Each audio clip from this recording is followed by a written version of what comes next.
Starship is up to something, Nova C Moonlander is in its cocoon, Axiom 3 mission undocks, and we discuss if commercial space has lived up to its expectations. All coming up on the next Orbital Edge.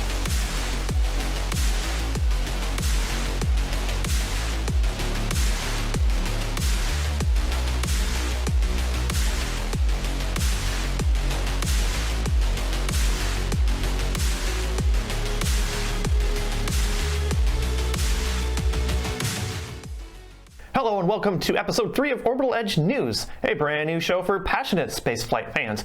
Before we move on to the recent launches, we would like to introduce the rocket of the week, which is the Atlas V. It's in its 551 configuration. I don't know if you can see that on camera. I tried to make best with what I have here.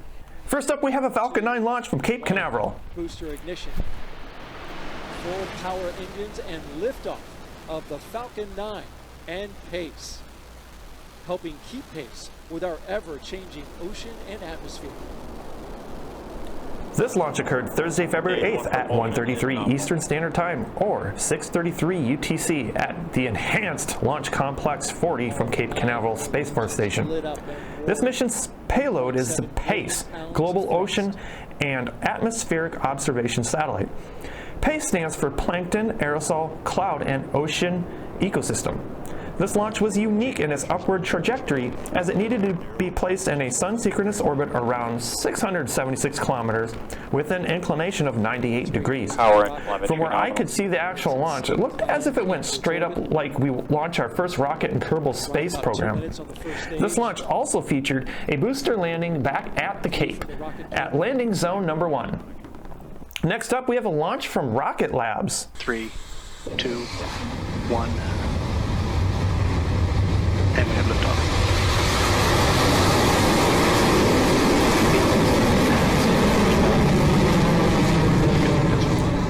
Four of a Kind, which was launched on an Electron rocket, lifted off January 31st at 7:34 New Zealand Daylight Time, or 0634 Universal Coordinated Time from Launch Complex 1 in New Zealand. Four of a Kind deployed 4 space situational awareness satellites for Spire Global. This mission's objective is to provide timely space object detection and orbit determination to aid in collision avoidance, navigation, and proximity alerts. This launch also recovers the first stage in the Pacific.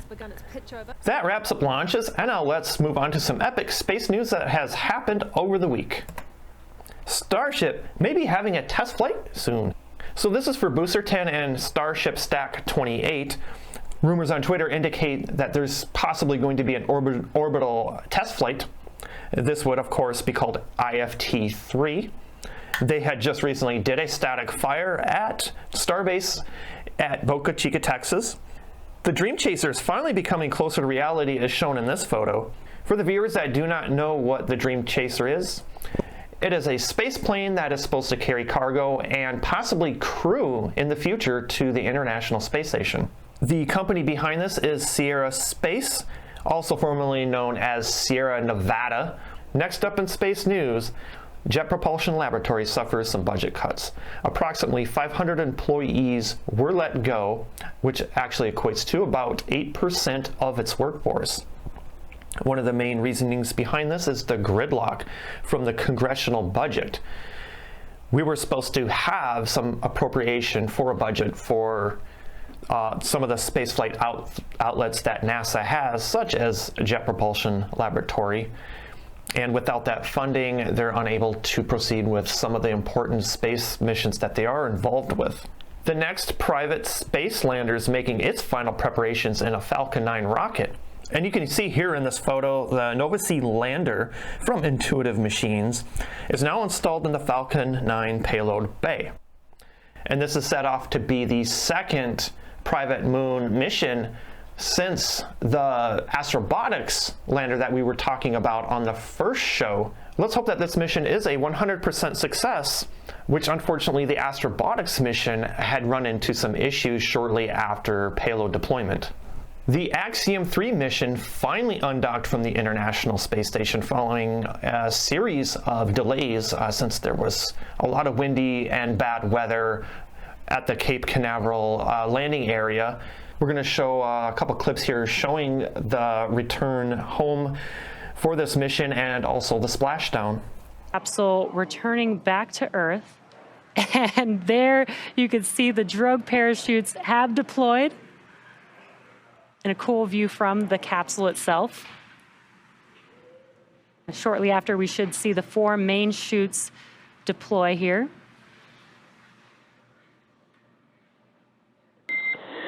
Visual on 2 healthy drogues and descent rate nominal. And excellent call-outs there. We see the same, Arthur.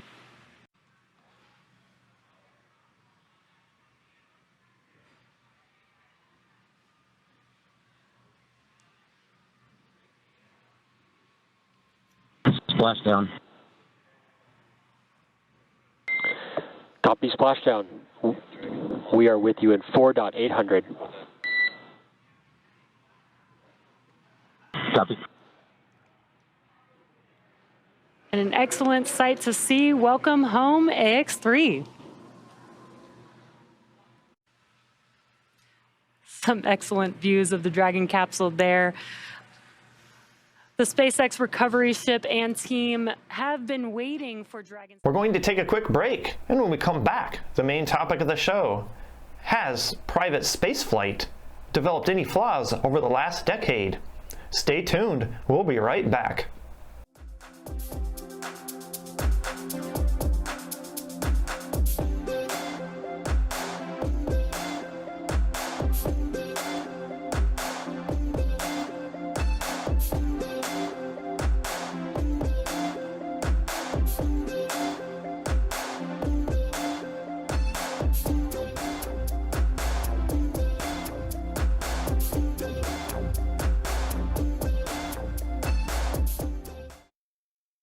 And welcome back. Before we jump in, we'd like to make a few things clear. We do love private and commercial spaceflight here. We think it's necessary to get humanity off this planet and to the moon again, and also to Mars and beyond. With that said, as with any industry, there are flaws. There is no perfection. We have to recognize that commercial space has some issues, and they do need to be worked out. We did a little investigative journalism, and we did find some issues that the community did express. Let's jump into the first comment here, and this is on YouTube from Alex M. Private space has drastically lowered the cost of launch, as we are now seeing more private companies build payloads such as the Nova C and Astrobotics moonlanders. Without reusability, we would not be seeing these launches recently. I actually agree with that. We really want to see more of this, but the original idea was that commercial private spaceflight is supposed to take care of unmanned things like cargo to the International Space Station, satellites, and things like that, since it would be optimized for those things. And then government space is supposed to be optimized for exploration, and that's getting humans to Moon and Mars. But nonetheless, we are impressed that commercial spaceflight has actually gave us that bonus where there are private companies out there building interplanetary spacecraft and exploration missions of their own, such as Intuitive Machines and Astrobotics. And this next comment comes off of Reddit. This is from Photo 5829. Just my opinion, the switch from public to private was driven not by any specific real-world need, but by the conservative neoliberal political viewpoint that private is always axiomatically better. That's a word I've never heard of. What is erroneous about this for me is that the switchover delayed our progress in space by about 20 or 30 years. For example, Delta Clipper was canceled in 1996, and the spiritual successor was a Falcon, and did vertical landing in 2015. We spent 2 or 3 decades just making up time solely to satisfy the political dogma that the private sector is always the best. I kind of agree with that as well. We did literally lose about 5 to 10 years of traction by switching things over. Another example of that is the Constellation program that we've had over 10 years ago. And that was supposed to actually get us back to the moon and Mars.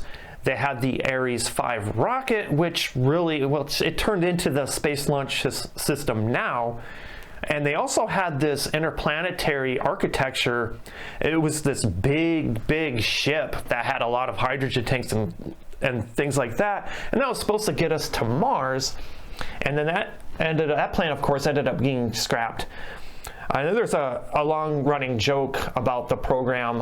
If you're, you've been interested in spaceflight for some time, you've probably heard of the cancellation program, because, yeah, that's exactly what I feel about it.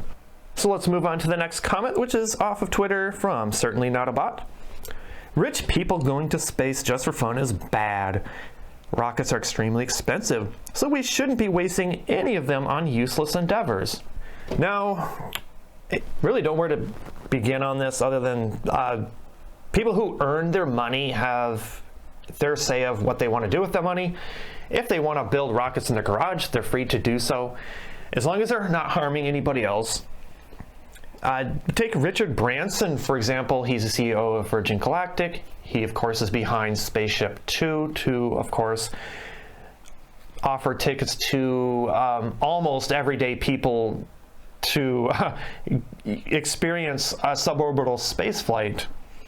And with that said, it doesn't bother anyone that he's doing that. Other than that, that's just kind of capitalism, at its finest. You can do what you want with the money that you have. So with that, we're just going to move on to the next comment here. And before I start this comment here, there is a follow-up on this comment from someone else, so we'll just kind of stitch this together.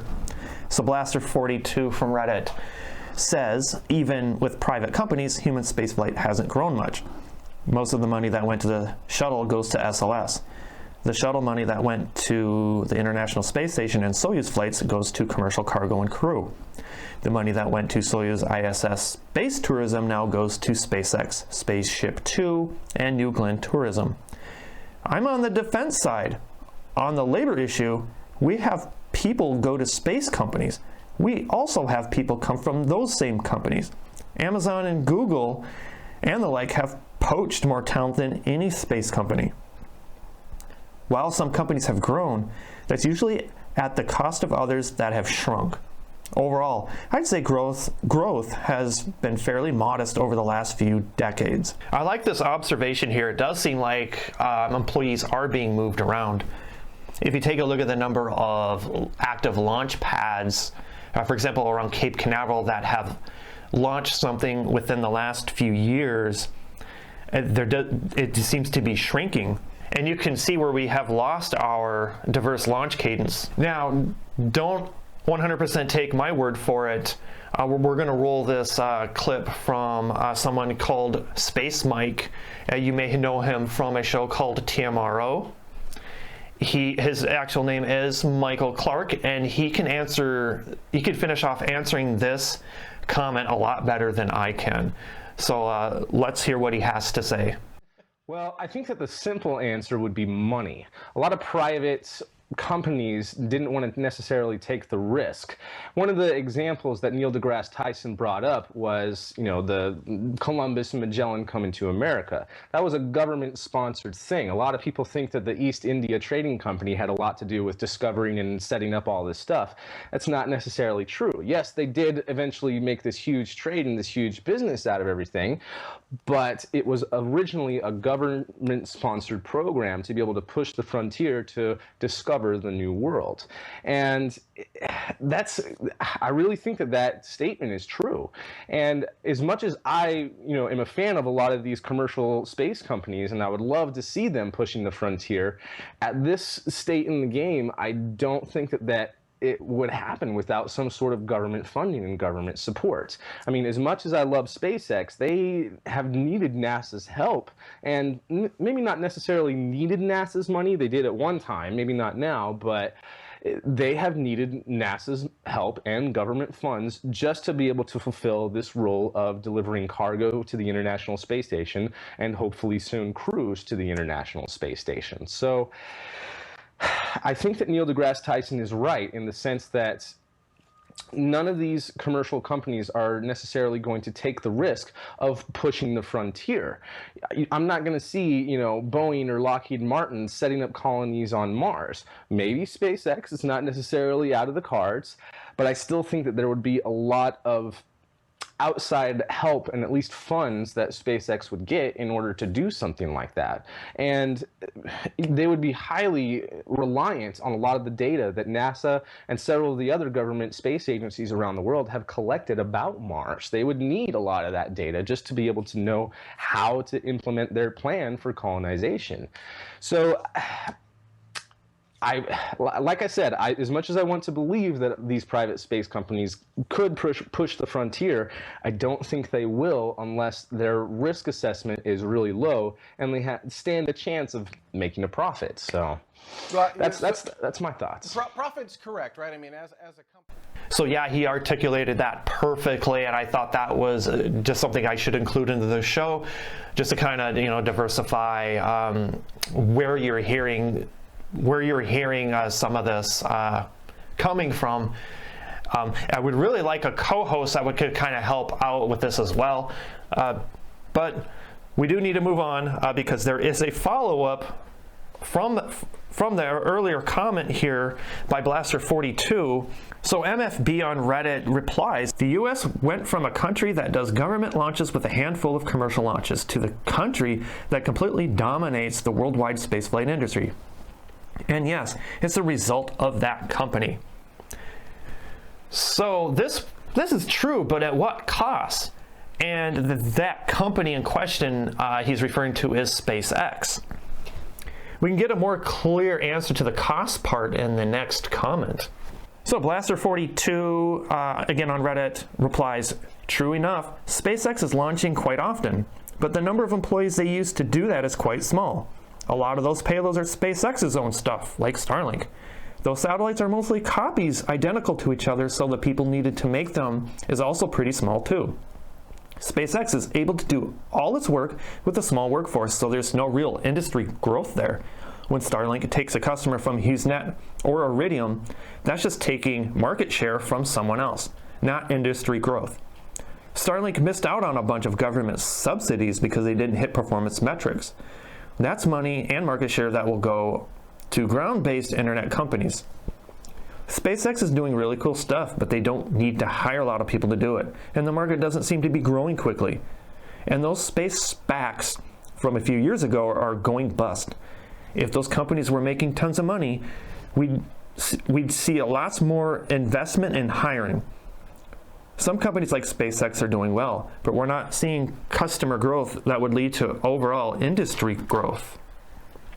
So there's a lot to unpack there, but I want to first get out of the way. There was a mention of SPAC. Well, since it's an acronym, I'm going to try to explain that. So it stands for Special Purpose Acquisition Company, and it basically purchases shell companies that are publicly traded. This helps the private space market get their startup funding and to get their companies off the ground. A lot of what this person is saying does hold some truth. SpaceX did remove some jobs after successfully using their reusability campaign. So that took a lot of people in booster manufacturing away from that. And then those employees got, some of those got sent over to Texas to start working on Starship. So for obvious reasons, nobody is building a brand new booster unless it's maybe something for a crew launch. So where did those jobs go? Again, some of them went to Starbase in Texas, and it still confirms that the net growth is still an issue. SpaceX could have kept the workers at the booster manufacturing facilities by bringing their overtime hours down to normal levels. They are overworked, and an overworked employee working on spaceships is something you probably want to avoid. So did SpaceX grow its workforce objectively? It's really hard to tell, but we know it's not that great. We're going to take a quick break and more discussion on private space.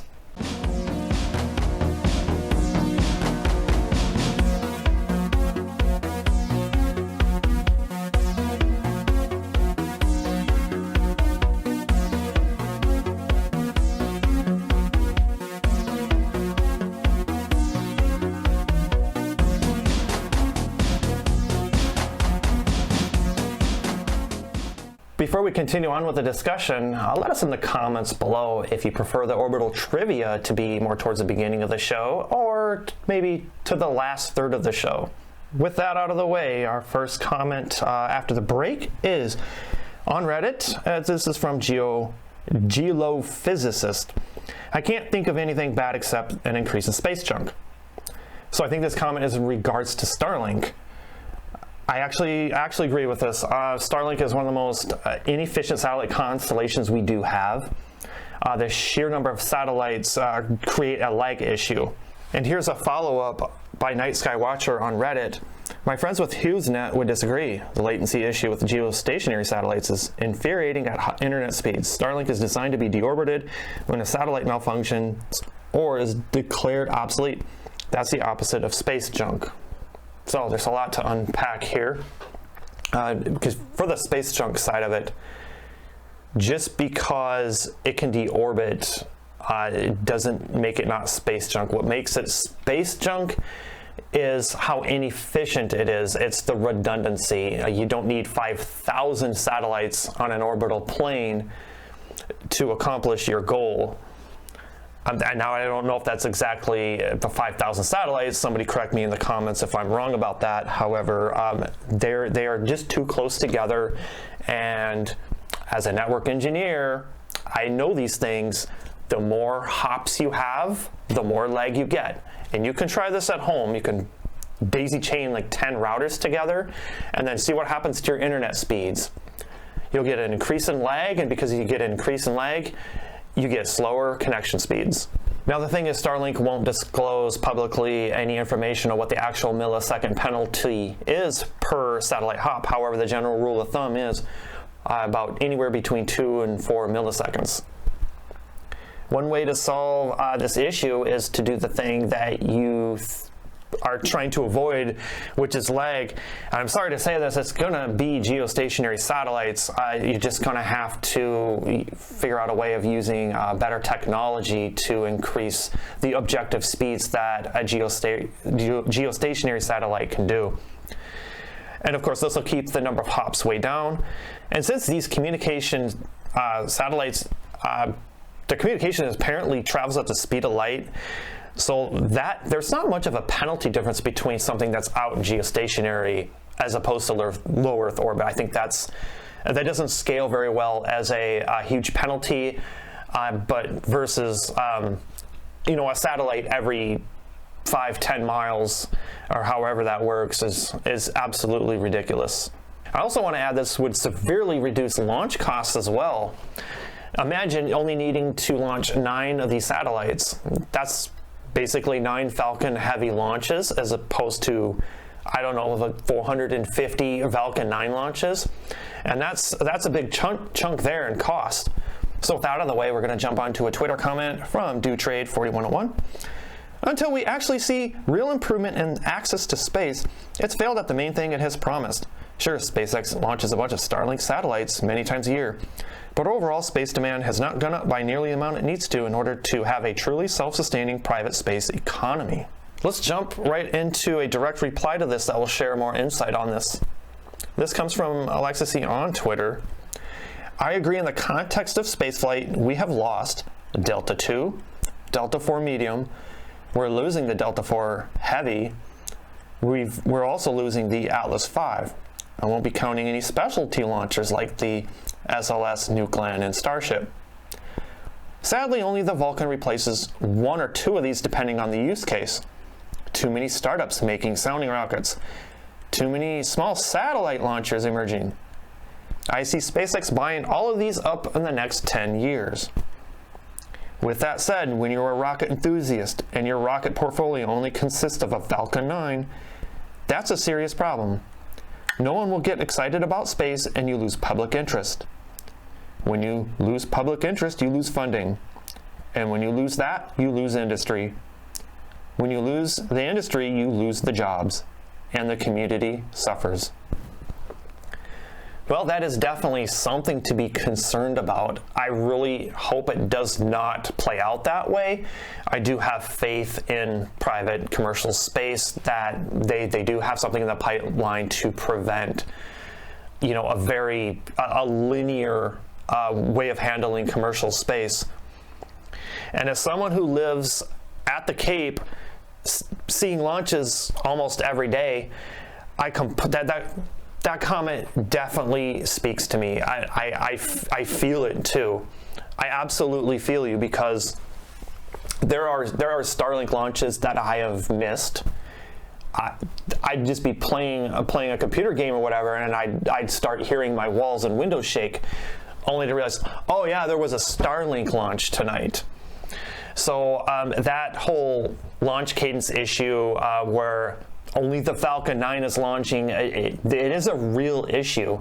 And as someone who loves spaceflight and is becoming a journalist about it, when someone who has a spaceflight show also agrees with this concern, that it's a red flag we need to look at, but not necessarily a jump to a hard conclusion right now.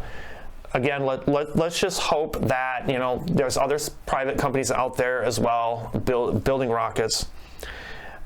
We just hope that they're going to do some great things as well, and then they don't lose funding and they don't file for bankruptcy and things like that. Also, I just want to add to that as well, you've noticed if you live around here at the Cape, so anybody who lives in Florida, they've stopped covering on TV Starlink launches. So for example, Channel 6, Click Orlando, there's also WESH 2 News. They've stopped covering Starlink launches. The best they'll do is they'll warn us about a launch on their website, and their little upper right-hand corner, just like upcoming news, or lets us be aware that there's a launch, but that's all you get. So yeah, I mean, could you imagine a SpaceX monopoly on all things spaceflight? That future does look bleak, uninspiring, and uninteresting. But again, let's hope it doesn't come to that. This is the reason why we do this show, is to talk about these things, just to kind of get our minds thinking and get some critical thinking going. They need to be brought up, because if we ignore red flags, no one will talk about it, and then that means videos like this won't be found that raises these issues. And if videos like this aren't found, we won't be able to make a difference if there is difference to be had here. So what we found in this community discussion is we definitely do see some flaws in private spaceflight. I believe the company's stakeholders and all the private launchers out there can turn things around. We want to see a positive net gain in all categories, whether it's jobs, funding, rockets, supporting organizations, clubs, and of course, pushing humanity to its limits to get us to Mars. Now I ask you on the internet, what do you think private spaceflight can do to solve its current issues that it has right now? And also, what it can do to prevent some of the issues that have been discussed on today's show. Before we go, the answers to the orbital trivia was Launch Complex 40. And if you're new to this channel, they recently installed a new crew tower at Launch Complex 40, Cape Canaveral Air Force Station, and they should be starting to fly out some Dragon missions in the near future. And I believe this makes it 4 launch pads that are actually in a row that now have crew towers. You have pad 40, 41, 39A, and B. I'll have to do a little bit more research on the missile row pads that they had back in the late 50s and 1960s. They may have had maybe 4 crew pads in a row, but that's just another discussion for another day. With that out of the way, I'd like to thank all of our discussion contributors that helped make this episode happen. We will see you next time.